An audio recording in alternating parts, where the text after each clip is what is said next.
Eng yaxshi dispetcher bo'lish uchun qanday ko'nikmalar kerak deyishibdi. Sizga top 3 ta muhim ko'nikmalarni beraman, siz logistika sohasida top darajaga chiqasiz.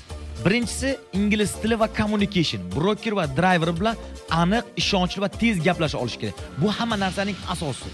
Chunki driver bilan ko'p gaplashadigan bo'lsangiz, driver sizni ko'proq o'ziga yaqin oladi va hamma narsa gapirish mumkin ekan deb o'ylaydi. Va undan tashqari esa driver bilan gaplash jarayoningizda bortlaringizda yoki brokerlaringizda yuklarni siz muntazam kuzata olmaysiz, o'tkazib yuborasiz.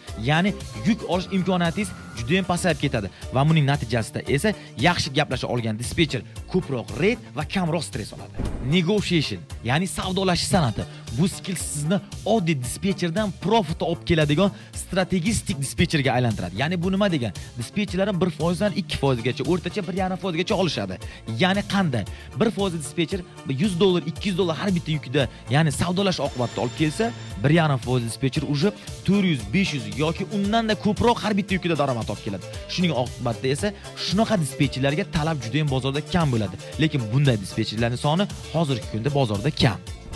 Uchinchi eng muhim ko'nikmani siz afishanada o'qib olishingiz mumkin. Agar logistika haqida qiziqarli savollar bo'lsa, kommentariyada yozib qoldiring.